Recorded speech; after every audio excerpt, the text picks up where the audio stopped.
All right, guys, so we got a graph up here on the screen. And the very first question about this velocity time graph is what's the acceleration between 0 and 4 seconds? Sorry, between 1 and 4 seconds. All right, if we're trying to find acceleration from a velocity time graph, what do we have to do? Slope. Got to find slope. So we go over to 1, and we see that our y-coordinate at 1 is 2. And we go over to 4, and we see that our y-coordinate is 8. We find the slope between those 2 points. So change in y. 8 minus 2, subtract the y's. Over change in x. If you start with this 8, you got to start with that 4. So 4 minus 1. So we end up with 6 over 3. We end up with 2. And it's 2 what? Yep. Meters per second divided by seconds, or meters per second squared. Velocity time graph, acceleration is slope. Most of you got that right. All right, let's back up and look at the second question.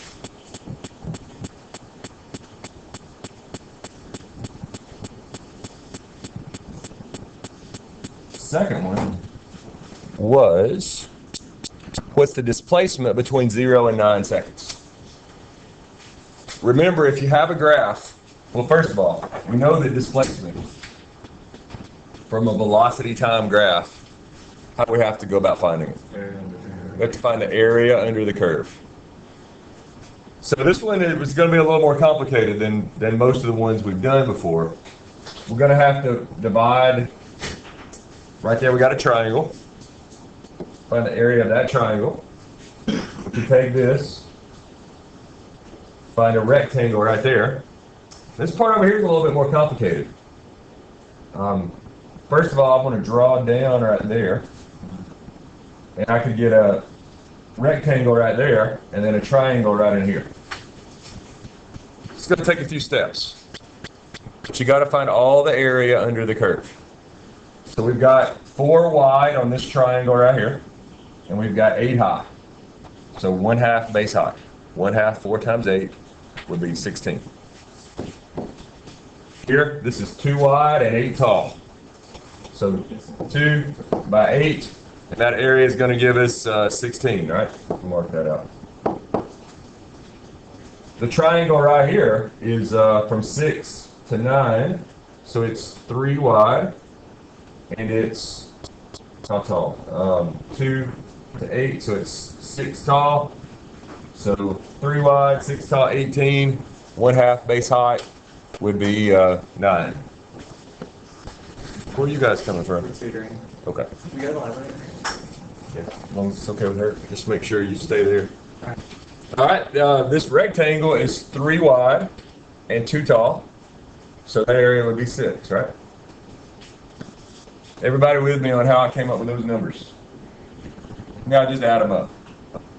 So we got 15 plus 16, 31, 31 plus 16, 48. So I think I took somewhere between 47 and 48, depending on how you calculate it. Some of you didn't calculate that area right there, and that's where you missed it. All the area under the curve. Whether that line goes all the way down or not, you still got to get all the area from right here all the way back to the beginning of the line. Any questions on that one? All right, the next one was, what's the acceleration between 6 and 9? First of all, you look at this thing and you say, okay, 6 to 9. Find some points. At 6, our y-coordinate is going to be 8. And at 9, our y-coordinate is 2. And again, we're trying to find acceleration. We know from a velocity time graph, acceleration is slope. Calculate slope. 8 minus 2 over 6 minus 9. So we've got 6 on top, -3 on the bottom, -2. -2 meters per second squared. Does that mean this thing is going backwards? It means it's what? Slowing down. How do we know it's going forward? Yeah, the velocity is never negative, right? The velocity is always positive. This thing's always going forward. In this part of the graph right here, it's slowing down, but it's still going forward. And that was one of the questions a little bit later on. That's the next question, actually. Is the object moving forward or backward during the time interval 6 to 9 seconds? It's going forward because the minimum velocity it ever has is what? No, in that time interval. 2, right? The lowest the velocity ever gets is +2. It's always going forward. It's just slowing down. All right, the fifth question, what is the velocity at time equals 3 seconds?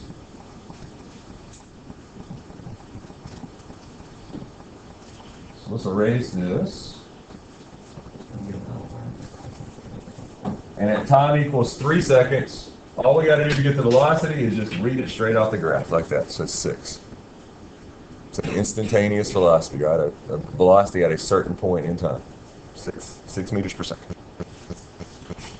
And then the last graph question, if the y-axis were an acceleration instead of a velocity, so if this was not velocity, this was instead acceleration in meters per second squared,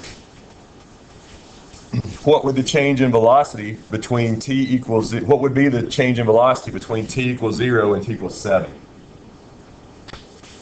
So from 0 to 7, we're looking for a change in velocity. If we have an acceleration against time graph, how do we find change in velocity? Area under the curve. So we have to find the area between 0 and 7. Would have been nice if we hadn't have erased what we had up here a minute ago, because we could use it again. And we can do a triangle there. A rectangle, what I got way out there? A rectangle here. And then we can do a triangle. Here. We can do a triangle here. Wait a minute. Just trying to do 7, so a triangle right there and a rectangle right there, right? Just straighten up this line so it's not so confusing. Let me get in front of the board so I can see what I'm doing. So we'll do a triangle there, like so. Does that make sense? So now we'll go area of this, 4 wide, 8 tall triangle. So the area of this triangle is 16. This is 2 wide, this rectangle, and 8 tall. So the area of that's also 16. This little triangle right here is 1 wide and 2 tall. So the area of that's just 1/2 base height. Let me circle that so we know we're counting these things. And then this one is 1 wide and 6 tall. So the area of that's 6. And then we just add those up. So 32 plus 6, 38 plus 1, somewhere around 39. Does that make sense? And the units on that would be what? Meters per second. Because we're multiplying meters per second squared over here on the y times seconds over here on the x. Meters per second. Anybody have questions on the graph? You got to be able to read the graphs, whether it's position time, velocity time, acceleration time. All right, let's go forward then. What about the conversion stuff? Do we need to convert? Anybody need to see a conversion? Yeah. Both of them? You'll see both of them? All right, let's just do the first one, and we can do the next one if we need to. The first one, we got 25 grams per cubic centimeter. We're trying to convert that to decagrams per cubic millimeter. So this is a density unit. You do 1 unit at a time. So let's take grams and let's look at our prefix chart. And I'll put the prefixes down here kind of out of the way. So if we're moving up, this is like 10 to the 0. 10 to the first is what prefix? Deca, which is the one we're looking for. 10 to the second, hecto. 10 to the third, kilo. And then we'll go down. 10 to the -1 is deci. 10 to the -2, centa. 10 to the -3, milli. That's far enough for right now. We need to go grams to decagrams. So grams would be right here. We're trying to go up 1. We know that decagrams are above where grams would be, so they're bigger. So we're going to put 1 decagram right there. And since there's 1 power of 10 between those two, 1 decagram is 10 grams. Cancel out the grams. So we're done with the top part. Now we got to go cubic centimeters to cubic millimeters. So we're comparing these two guys. Again, there's just 1 10 between them. Since it's bigger, so we're going to say 1 centimeter is 10 millimeters. But the problem is this over here is cubed.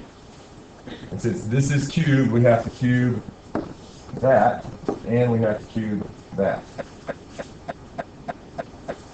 So it doesn't really do much up top, it just becomes a cubic centimeter. But on the bottom, we got to go 10 times 10 times 10, and that gives us 1,000 on the bottom, millimeters cubed. Cubic centimeters now are canceled out. So we're left with decagrams over millimeters cubed, which is what we're looking for. Divide it out. 25 divided by 10,000 essentially, right? Don't need a calculator for that. Just going to move your decimal how many places? You're dividing by 10,000. 4 places. So it's going to be 0.0025. Now some of you left it that way. What'd you do wrong if you left it like that?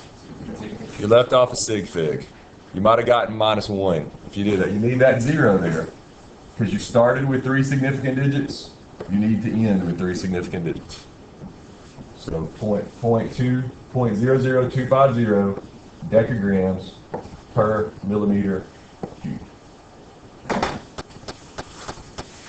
Part of that makes sense. Any questions on that one? What about we need to do the next one? You okay with that one?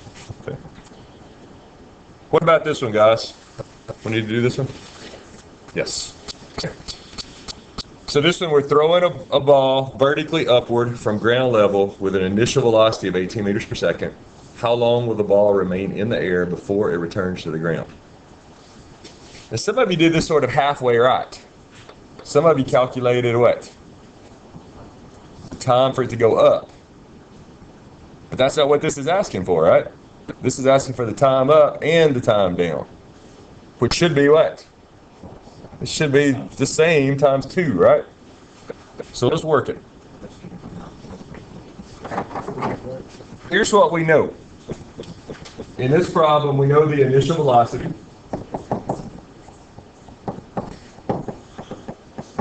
Now, there's a lot of ways you could have approached this. The final velocity is not going to be 0. Well, you could work it that way. But what's the actual final velocity going to be? Negative 18, right? It's going to leave your hand at positive 18, and it's going to come back to your hand at the same speed, but going down. So we're going to say VF is negative 18. Now, one other thing you know the acceleration, gravity, and what else do you know? What else do you know here?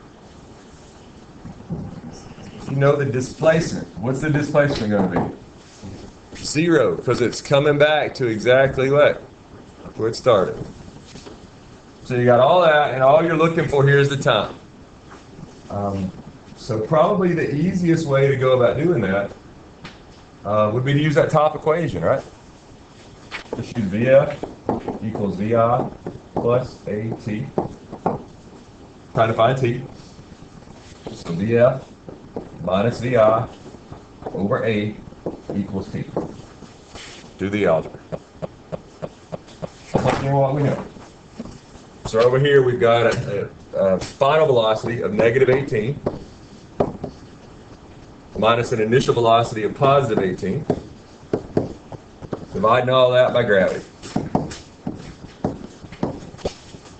When you do that, you see that all the units cancel out except what? Seconds. Looking for time.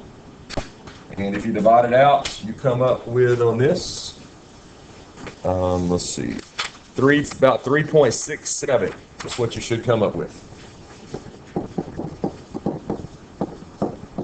And that is the total amount of time for the ball to go up and then come back down to where it starts. So if you did it to 0, that's you only get half. Yes. If you called BF 0, you calculated just that. That's what you did? Yeah. But I multiplied my other actions. Okay. And you're okay. You're okay. Yeah, you could have put in 0 here and realized that this is what you were calculating and then multiply it by 2. That's fine. I just try to do it the shortest way. This makes sense. Questions? The second part of that problem was, what's the maximum height that the ball will reach? So I'm going to go in and put in another slide here so I can work that.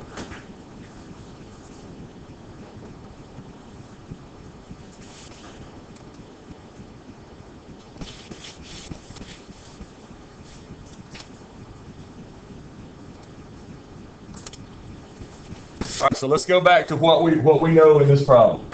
We know an initial velocity. And again, that was 18, positive 18.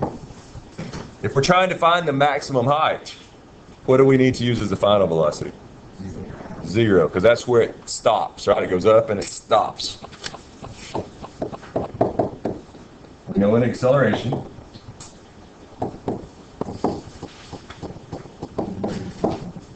We know the time also. Time, what's the time that we need to use here?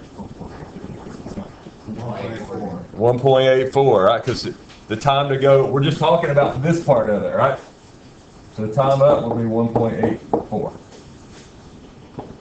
Couple ways we can work this using what we've got right here. The easiest way might just be to do delta x equals 1/2 VF plus VI times t. There's other equations you could have used, but this is the easiest one to use. So delta x equals 1/2. VF is 0 in this problem. We're up here, we're stopped. Plus 18 times our time, 1.84 seconds. Everybody with me on that? Multiply that out, and you come up with 16.5. 16.5 meters. So they're looking at this place. When you're solving it out, are you supposed to use sig figs? I would carry out extra sig figs until you get to the end, and then round it to the right sig figs at the very end. Any questions on this one? All right, let's move forward. Helicopter problem is the next one. Do we need to do this one? Yes. Okay. So let's read through the problem first. A helicopter is moving upward at a constant velocity of 20 meters per second when a ball is dropped. If the ball falls for 4 seconds, what is its displacement from the point at which it was dropped? So let's go to this slide. Think about what we know. The helicopter's going up, so the ball is also going up. Same velocity, right? VI for the ball is 20 meters per second. As soon as the ball leaves the helicopter, though, it starts to accelerate at the rate of gravity.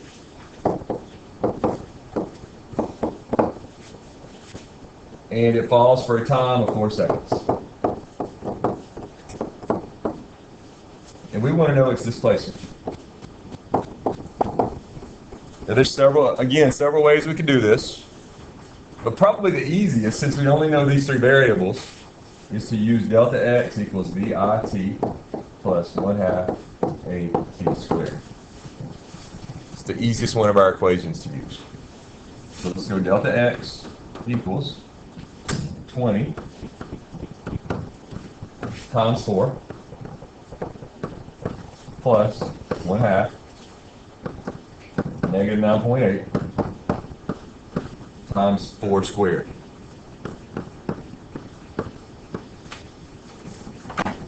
And if you do the math on this, you multiply it out, we're looking at about 1.6. Now, this messed some people up, because that number came out to be positive. What does that mean? It's gone up bunches. Yeah, it hadn't started going down yet. It's fallen up, right? Because it had a pretty fast velocity going up, so it's still going up.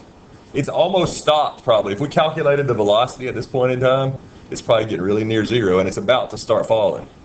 But right now, it's still going up. Another thing that a couple people missed on this was sig figs. The original problem had 3. Your answer should have 3. 1.60. The zero matters. It's supposed to be positive. Supposed to be positive. All right, everybody good with that? That ball didn't fall yet. It's still going up. The second part says if the helicopter continues to move upward at 20 meters per second, how far will the ball be below the helicopter after 4 seconds? So if the helicopter's going up 20 meters per second for 4 seconds, how high up does the helicopter go? 80, right? So let's say this is where we started. The helicopter ends up here somewhere, 80 meters from where it started. The ball, though, ends up somewhere in here. How far? 1.6. We're trying to figure out how far apart they are. A lot of you added those two together and you got 81.6. That's not what you should do, right? You got to subtract them because they're both above where you started. So they're actually 78.4 meters apart. Does that make sense? Any questions on this helicopter deal? All right, let's do the next one. Do we need to do the car one, the traveling at negative 30 meters per second? Yeah. Yay? Nay? Yeah? All right, let's read it. A car traveling at negative 30 meters per second begins to accelerate at a rate of 2.5 meters per second squared. If the car eventually comes to a stop, what is its displacement? So we have a negative velocity and a positive acceleration. That means we're moving which way? Moving backwards, moving to the left, but doing what while we're moving? Braking. We're moving to the left, but slowing down because the velocity and acceleration have different signs. Remember, if that's ever the case, velocity and acceleration have different signs, you're slowing down. Always. So let's go to a blank slide here. Put up here what we know. We know that the initial velocity, negative 30. We know the acceleration, 2.5. We also know what else. It's not maybe apparently. We know VF. It's stopping. It says it stops. And what we're trying to find is a displacement. Several different equations you could use for this one. Probably the one that you could use with the least amount of steps would be this one.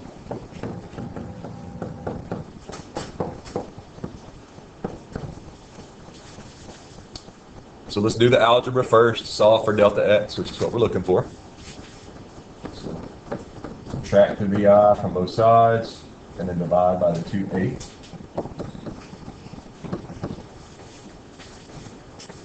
And then just plug in our numbers. So VF was 0 minus VI, that's negative 30 squared. And that's all over 2 times negative 9.8.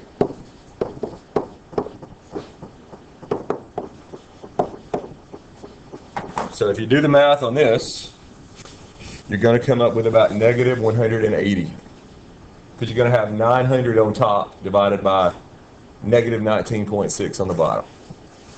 That's going to leave you with negative 180. And the units are going to come out to be what?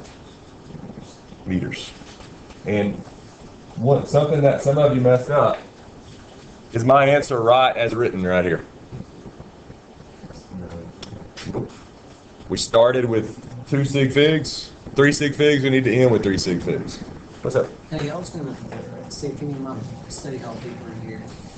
They help me chopper and punch holes and all that. Jonathan can help. Any Walker, you mind helping him out? Can I go?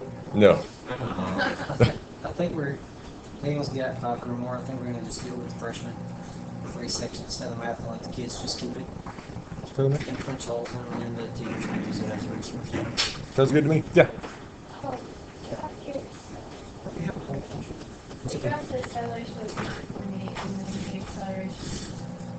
Oh, I wrote it down wrong. What was the acceleration in this problem? 2.5. Positive 2.5.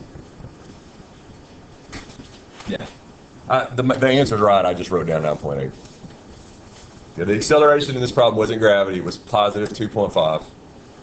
So you calculate that out and you get negative 180, but there's 3 sig figs. So that decimal has to be there to make that work. You should have just gotten -1 if you didn't put that decimal point. Questions? If you didn't have a negative sign and you missed the decimal, then you probably got -2. Is that what you did? Because the negative matters. All right, now a lot of people missed the next one, and it was actually maybe one of the easiest questions on the whole thing. 14. Let's read it. A racquetball strikes a wall at a velocity of 20 meters per second and bounces off the wall in the opposite direction. And notice that's in italics, opposite direction. I did that on purpose. With a velocity of 18 meters per second. If the ball is in contact with the wall for 0.0250 seconds, what is the average acceleration of the ball? Let's think for a minute. What's the definition of acceleration?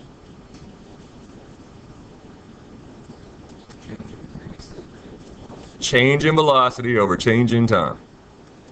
That's all you needed to know to work this question. Because here's what we know. We know in this problem an initial velocity. Our initial velocity is 20. Positive 20. Our final velocity is 18. But 18 going which way? The opposite way. So how much did the velocity change? Think of this like on a number line. Yeah, here's 0. We started over here at positive 20. That's where we started. But we ended over here at negative 18. So we changed negative 38, right? Our change in velocity is negative 38. The formula that you would normally use to calculate change in velocity is final velocity minus initial velocity, right? Negative 18 minus 20. Our change in velocity is negative 38. And we know that acceleration is change in velocity over change in time. So we've got negative 38 divided by what? The time, which was 0.025. And that comes out up to be negative 1,520. And that's meters per second squared. And notice how the 1520 is written. No decimal there, because we only needed three sig figs. Does that make sense? So that one was maybe looked a little hard to begin with, but if you thought about it, that one should have been pretty easy. I saw average acceleration. Yeah. The average threw you off. This is average acceleration, right? That's average acceleration. Don't make that be hard. I think the terminology threw some of you off. All right, the Tom and Jerry problem. It's pretty much that Roadrunner problem we did on that little worksheet over again. We just replaced the Roadrunner and the Coyote with Tom and Jerry. So Jerry races past Tom at a constant rate of 12 meters per second. If Tom can accelerate at a rate of 3 meters per second square, how long, in seconds, will it take Tom to catch Jerry? Assume that Tom starts from rest.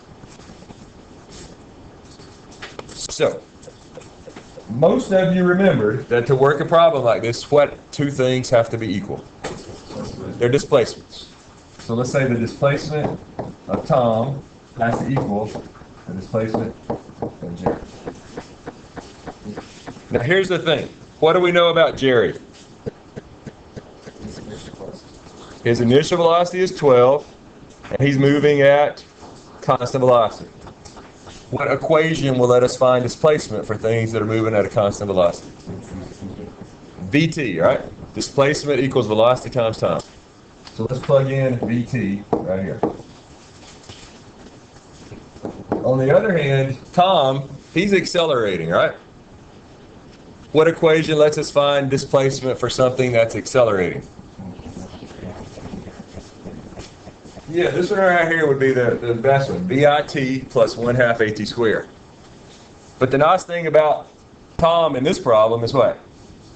He's starting from 0. So that whole VIT term, it goes away. So essentially it's just 1/2 AT squared. Now we know some of these numbers. We know the acceleration and we know the velocity. For Tom, his acceleration is 3. So we got 1/2, that's 3, that's the square. And we know Jerry's velocity, 12. Now let's clean this up a little bit. We go ahead and multiply the 1/2 by the 3.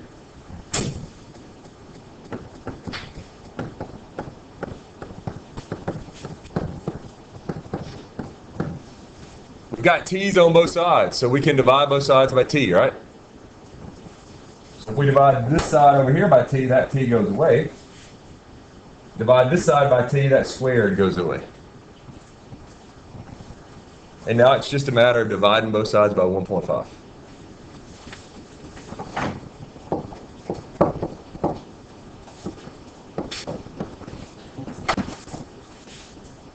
When you do that, t comes up to be 8 seconds. Now, several of you got 4. And I'm not sure what you did to get 4. But one way to make sure would just be to check it. You know, go 12 times 8 to 12 times 4, and then plug 4 in right here and check. And if you did that, it doesn't work. But 8 does. These two will be equal. If you plug in 8 for t and 8 for t, it's equal. The displacement's equal. Yeah, I'm not sure what you did to get 4 seconds. 4. Not sure how you approached it, but several people got 4. Well, I think I did VF equals and I think I did VI equals 0. For Tom, I did VI equals 0 and VF equals 12. And I just solved for T. That would do it. All right, now I think most of you did the sig fig stuff right, but just to make sure, so there's no questions, let's do these 2 sig fig problems as well. First one, you're doing addition. So 2.555 plus 8.87 plus 7.2 plus 85.1. You add those up. Calculator says 103.725. But the rules for addition is your final answer can only be as good as what? Your worst number in terms of what? Decimal places, place value. This number is good all the way to the thousandths place. This one's good to the hundredths place. This one's only good to the tenths place. And so is this one. Which means our answer can only be good to what? The tenths place. So we have to round this off to the tenths place. So the best answer here would be 103.7. All right. The next one's multiplication.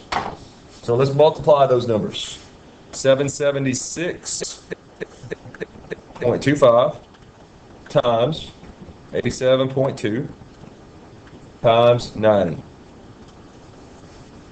Calculator gives me a long number, 6092010.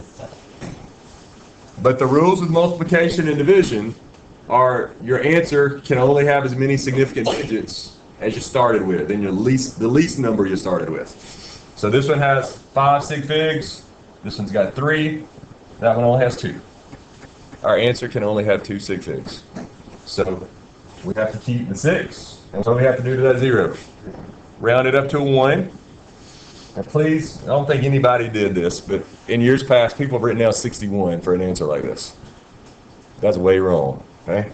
We keep the 6, we put a 1 there, and then we keep 1, 2, 3, 4, 5 zeros. So 6,100,000. Or you could have put it in, you could put it in scientific notation.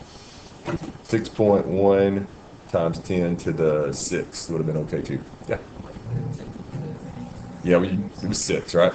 Because you got to go 1, 2, 3, 4, 5, 6. You could have said 61 times 10 to the 5th, and that would have been okay. You put 61? I probably thought you meant 6.1, so remind me and I'll fix it.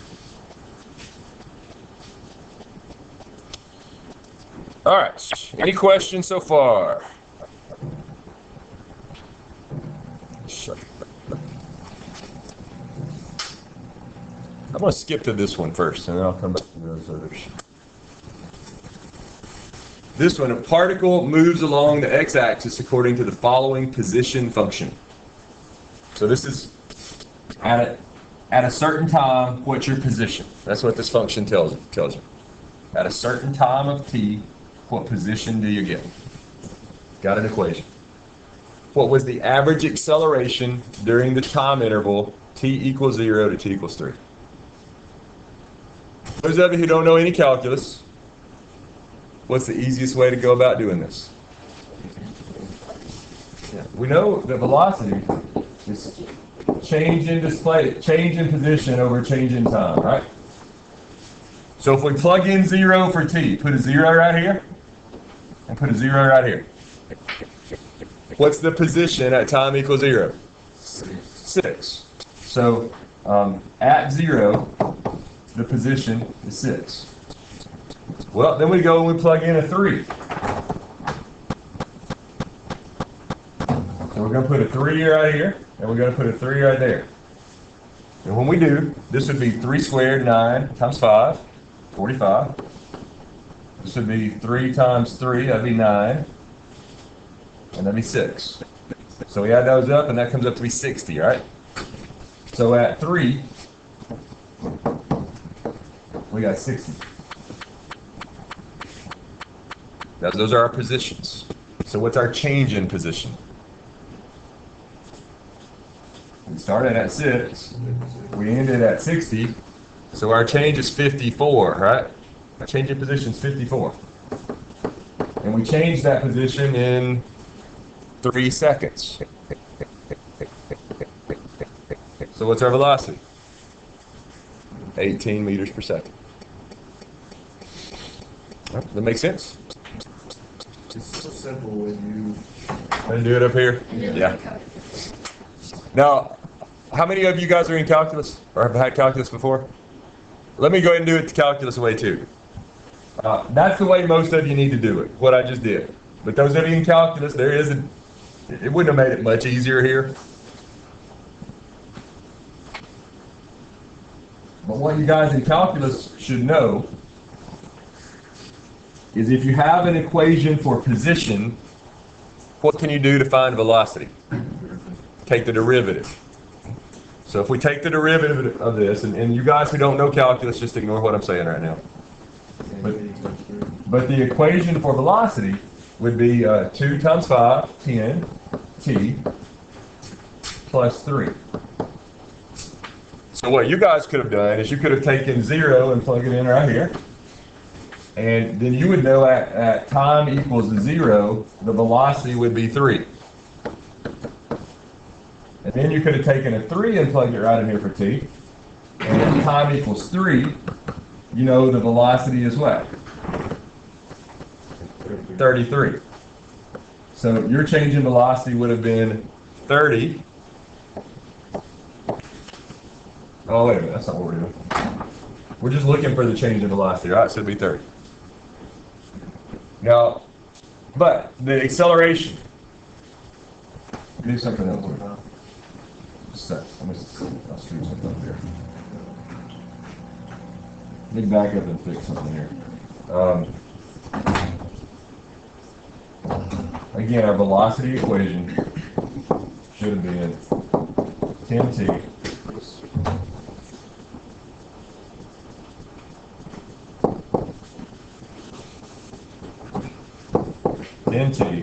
plus 2. So plug in 0, velocity would be 3. Plug in 3, velocity would be 33. What did I do wrong here? Oh, we're looking for the average velocity. That's it. The initial velocity is 3. The final velocity is 33. We're looking for the average velocity. Not the change in velocity, the average velocity. How do you calculate average velocity? You add them up and divide by 2, right? So 3 plus 33 is 36. 36 divided by 2 is 18, which is the same answer we got doing it the other way, right? 18.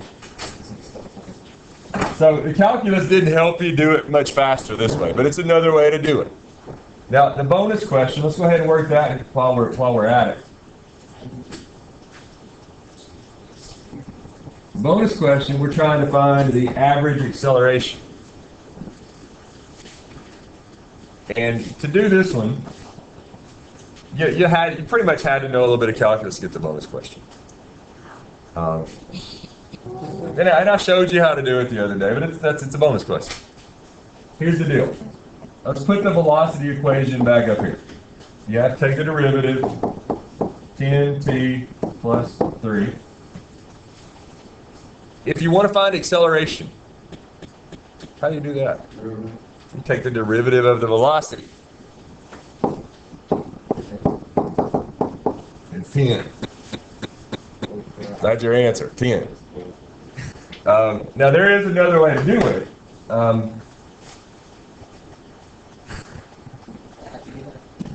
I took the derivative of the velocity equation. I'll teach some more, but you don't need to know that just yet.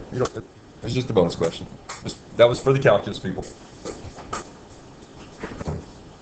Let's back up though. And we'll just work our way backwards. Let's do the hot air balloon one. Some of you missed this one just because you didn't pay attention to what you were doing.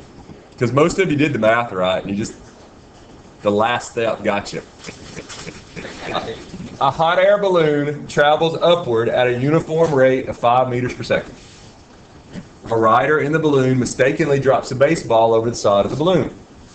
Immediately after the ball was dropped over the side, the balloon began to accelerate downward at a constant rate of -1 meters per square second.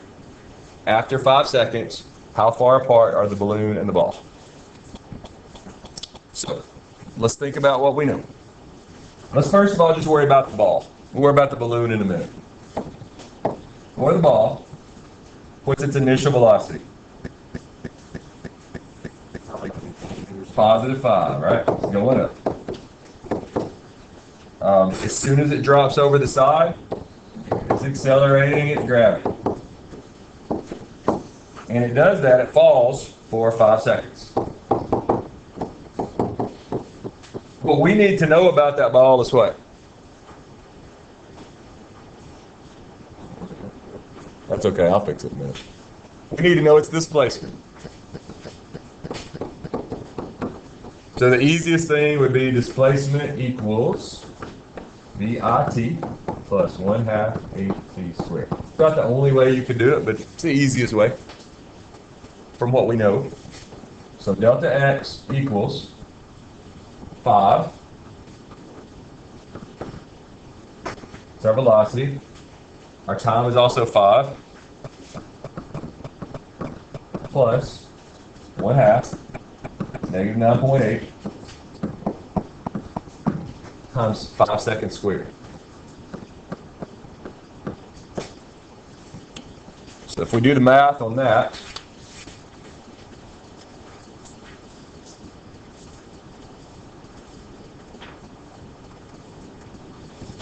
negative 97.5.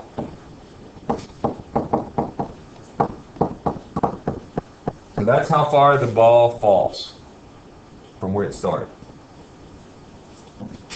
Now, for the balloon, we need to do the same basic kind of thing, right? Because it starts going down too.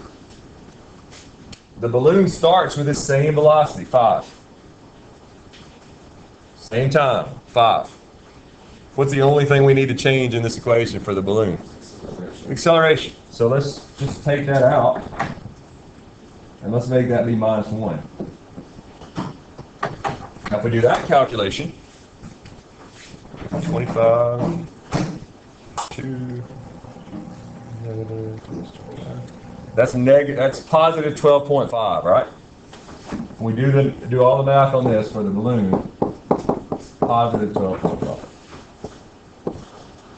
Which means compared to where we started.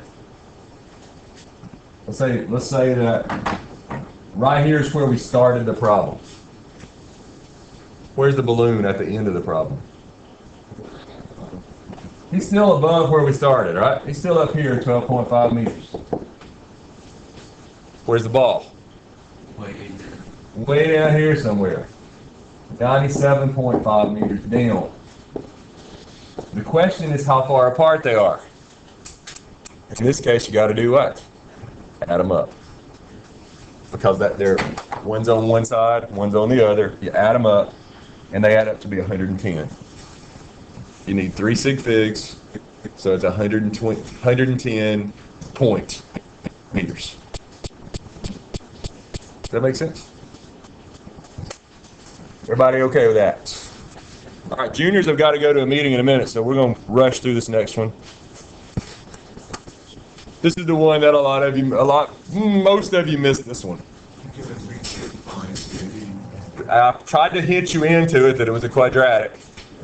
That didn't help most of you. I tried. Do you make it remember? I don't remember. I know Tara was close. I don't think Taylor was probably close. I don't remember. 7.57. 7.57.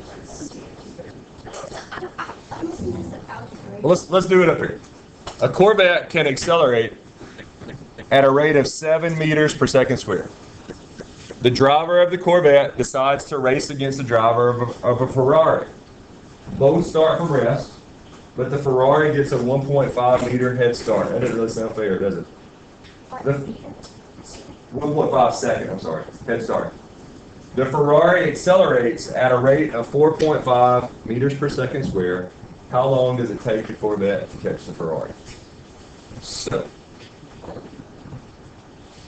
first thing that we've got to know, this is sort of like that Tom and Jerry problem to begin with. What's got to be equal? Their displacements. So let's go, let's make this side be Corvette and this side be Ferrari. And we know that the displacement of the Corvette has to equal to the displacement of the Ferrari. But they're both doing what? They're both accelerating. And the equation that we're going to have to use for both of them is what? VIT plus 1/2 AT squared. But both are starting from 0. So essentially it comes down to 1/2 AT squared. Almost.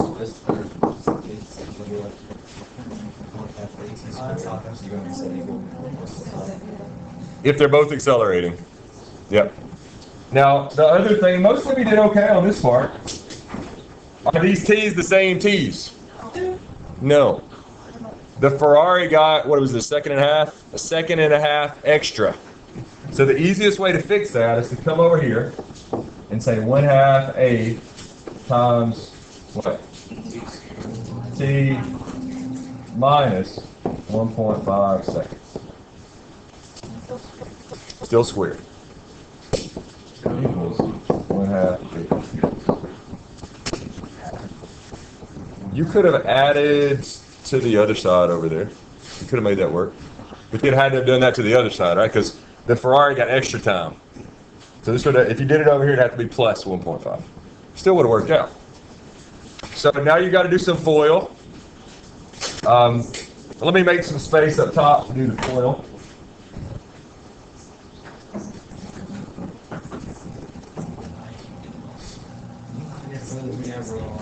So I'm just going to take this t minus 1.5 and I'm going to FOIL it out up here. So I'm going to go t times t, get t squared. I'm going to go 1.5 times t, negative 1.5 t. I'm going to multiply these two together, get another negative 1.5 t. And then I'm going to multiply these two together to get positive 2.25, is that right? 2.25. So the FOIL stuff, t squared minus 3t plus 2.25. All right, now let's put in some numbers. Try to make this a little bit easier to see.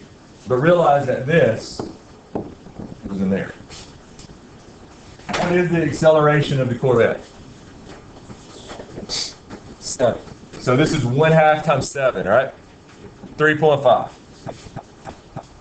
So I'm going to go 3.5, and I'm going to go ahead and multiply this out, because this needs to be multiplied by all of that, right? So I'm going to go 3.5 t squared minus 3.5 times 3, 10.5, plus 3.5 times 2.25. 7.875. And all that's equal to, what's the acceleration of the Ferrari on the other side?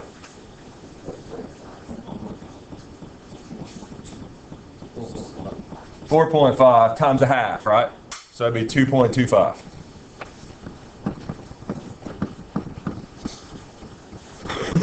All right, we need to make this look like a quadratic. So let's get our like terms together. We need to subtract 2.25 from both sides.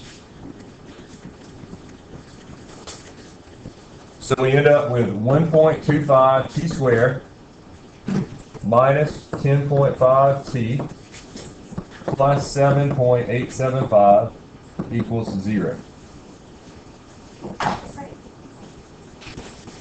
And now we got to do the quadratic formula on it, right? Who was right up to this point? So you just did the quadratic formula wrong, you think? Yes. You were right up to this point too? All right, so let's make some space up here and see what we can do with it. Blah, blah, blah, blah. Tara, where did you go wrong with yours? Instead of distributing this 3.5, I just Yeah, got to distribute it. So let's see what we can do. Remember, our quadratic equation is negative b plus or minus square root of b squared minus 4ac all over 2a. So, negative b. Our b is negative 10.5, right? So negative 10.5 is just positive 10.5 plus or minus the square root of 10.5 squared, which is 110.25, minus 4 times a, our a is 1.25, times c, and our c is 7.875.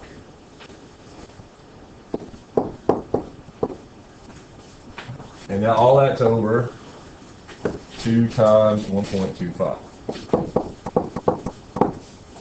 Let's simplify that a little bit. I'm going to figure out what's under the radical first.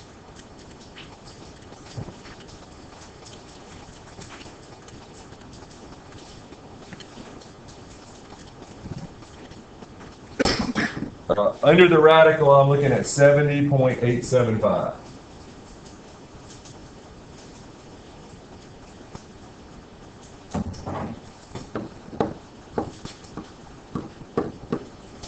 I'm also going to go ahead and go 2 times 1.25. Make that 2.5 down on the bottom. I'll go ahead and take the square root of 70.875. 8.42.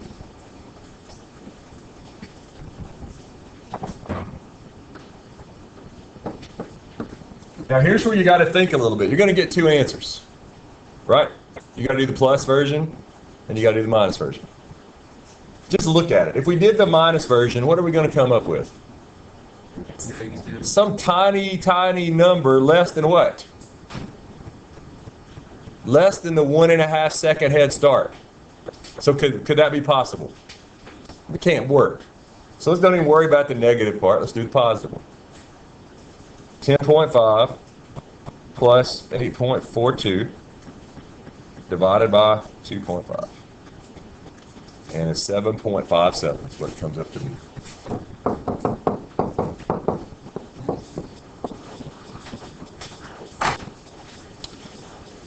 Questions? All right, I'm going to turn off our recording. Teachers, please hold the juniors until I make an announcement for them to go to the cafeteria. Thank you.